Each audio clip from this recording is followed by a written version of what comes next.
So, hello students, welcome to SP Smart Hybrid Community Schooling System।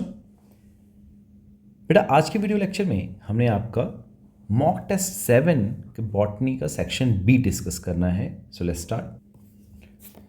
So first question देखेंगे section B का, the major difference between the mosses and ferns. Mosses क्या होते हैं बच्चे? Bryophytes होते हैं,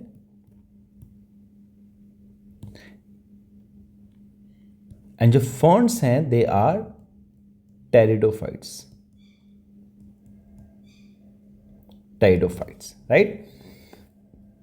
तो ferns lack alternation of generation while mosses show the same. तो बच्चे यहां पे मेजर डिफरेंस बताना है, तो ये तो सिमिलैरिटी है, तो ये रॉन्ग स्टेटमेंट है। Mosses are facultative aerobes while ferns are obligate aerobes, तो ये भी गलत है, ये भी ट्रू स्टेटमेंट है। हमें डिफरेंस बताना है। Vascular bundles of ferns shows xylem vessels while those mosses lack it, तो ये बच्चे जो जाइलम वेसल्स होगा ये बच्चे फर्न्स में होगा लेकिन मॉसेस में नहीं होगा, ये भी स्टेटमेंट ठीक है। Sporophytes of ferns lived much longer as compared to the sporophyte of the mosses. This statement is the major difference between the mosses and the fern. तो यहाँ पे आपका option 4 is the right answer. Next देखेंगे, the sporophyte is not free living but attach to the photosynthetic gametophyte above statement is related to. तो बच्चे ये आपका जो आएगा वो आ जाएगा हैप्लो डिप्लॉन्टिक लाइफ साइकिल के अंदर, और ये किस में होता है? ये होता है बच्चे आपका ब्रायोफाइटा के अंदर। ठीक है, so option 1 is the right answer.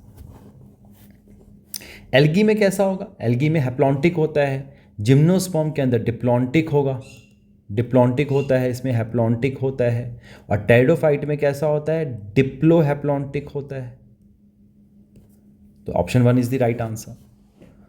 Next क्या है? The characteristics of monocotyledons are so fibrous root system, parallel venation and 2 cotyledons. तो बच्चे 2 कॉटिलिडॉन नहीं होगा मोनोकॉट के अंदर, तो ऑप्शन 1 जो है गलत है। फाइब्रस रूट सिस्टम रेटिकुलेट, तो रेटिकुलेट नहीं होता बच्चे, पैरेलल वेनेशन होता है, ये भी गलत है। Fibrous root system, parallel venation and 1 cotyledon, yes this is the characteristic of monocotyledons, right. So option 3 is the right answer. Next question देखेंगे, anatomy of plant organ was observed. It shows presence of protoxylem towards center and metaxylem towards periphery of the organ. ये किस उसमें होता है बच्चे? Cambium is present between xylem and phloem, तो यानी कि ओपन वस्कुलर बंडल है ना। कैसा वस्कुलर बंडल है? ओपन वस्कुलर बंडल है।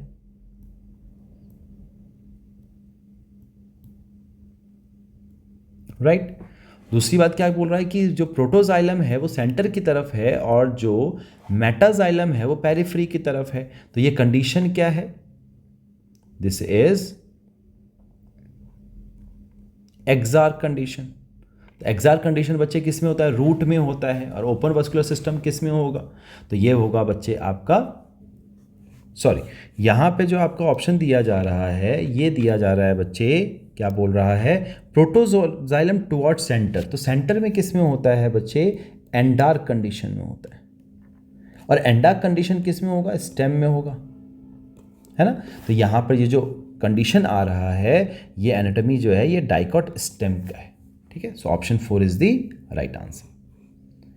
नेक्स्ट क्वेश्चन देखिए, the usual axonemal arrangement of microtubule is, तो बच्चे कैसा होता है माइक्रोट्यूब्यूल का? 9+2 होता है ना। तो 9 pairs of doublets radially arranged at the periphery with a pair of centrally located microtubules.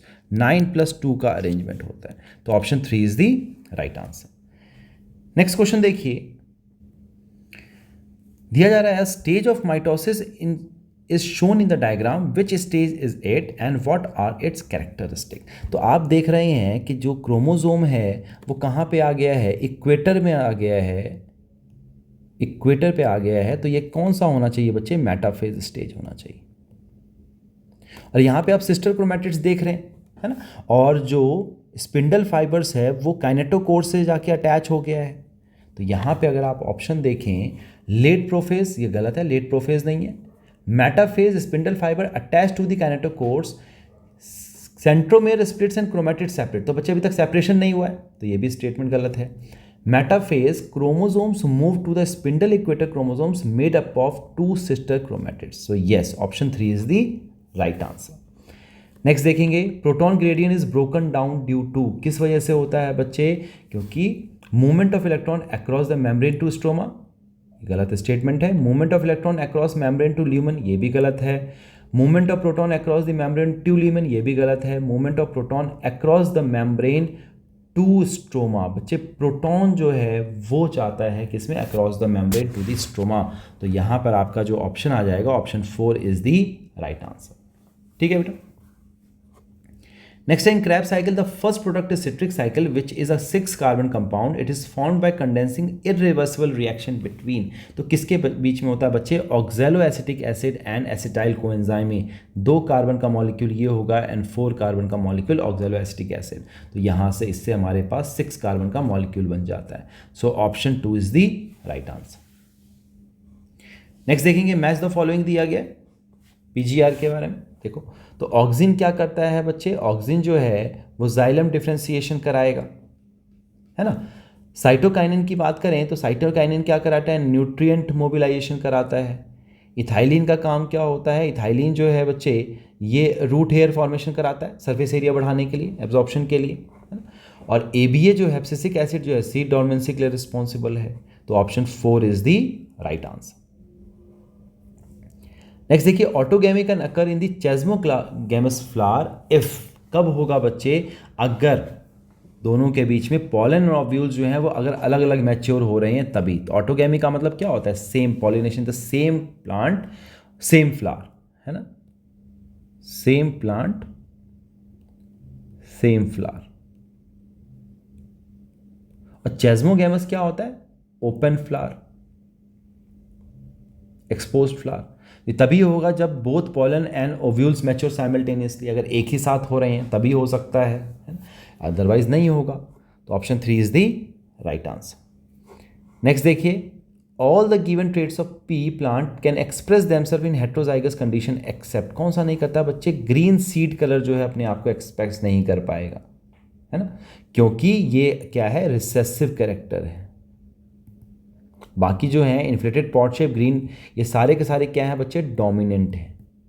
These all are dominant. तो हेट्रोजाइगस कंडीशन में कौन एक्सप्रेस करता है अपने आप को? डोमिनेंट कैरेक्टर एक्सप्रेस करता है। तो option 4 is the right answer. Next देखिए, the structure in chromatin seen as a bead on a string when viewed under electron microscope are called as, तो बच्चे इसको न्यूक्लियोसोम कहते हैं। इस तरीके से हिस्टोन प्रोटीन का ऑक्टामर होगा और इस तरीके से 200 बेस पेयर का जो डीएनए होगा वो इसके ऊपर कॉइल्ड होगा। So that's why it is called as a bead on a string like this. तो इस तरीके से bead on a string type का स्ट्रक्चर बन जाता है ना। तो this is nucleosome. Option 4 is the right answer. Next question देखेंगे, सिलेक्ट द रॉन्ग स्टेटमेंट बताना है। The presence of chromogenic substrate, chromogenic का मतलब जो कि बच्चे कलर एमिट करेगा, gives blue colour colonies if the plasmid in the bacteria does not have an insert. तो बच्चे ये जो है सही स्टेटमेंट है। नॉन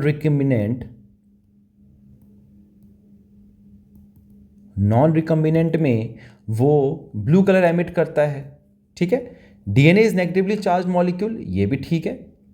ये बेसिकली किसका है? ये इंसर्शनल इनएक्टिवेशन है। ये इंसर्शनल इनएक्टिवेशन का एग्जाम्पल है। तो ये स्टेटमेंट ठीक है। DNA is negatively charge molecule, ये भी ठीक है। In micro injection cells are bombarded with high velocity micro particles of gold और tungsten coated with DNA. So this statement is low velocity होता है बच्चे। तो यहां पर जो है आपका option 3 is the right answer. तो बच्चे ये जो स्टेटमेंट है ये माइक्रो इंजेक्शन के थ्रू नहीं होता है बच्चे। This is called as biolistic और जीन गन।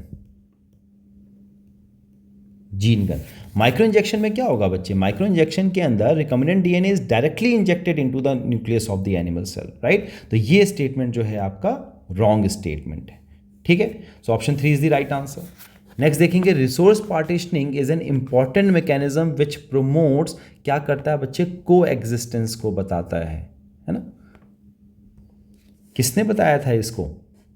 मैक आर्थर ने बताया था। What he did, he showed that कि अगर 5 क्लोजली रिलेटेड स्पीशीज़ जो हैं वार्बलर्स के अगर एक ही ट्री पे रह रहे हैं तो वो क्या करेंगे, वो कंपटीशन को अवॉइड करेंगे और वो क्या करेंगे, को एग्जिस्ट करेंगे due to behavioural differences in the foraging activities. तो यहाँ पे coexistence is the answer. तो ऑप्शन 2 जो है करेक्ट आंसर है। नेक्स्ट देखिए, tiger is left with 10 joules of energy in a grass deer tiger food chain, the energy available at the grass level is. तो grass बच्चे, यहाँ पे grass है, यहाँ पे डियर है और यहाँ पे टाइगर है।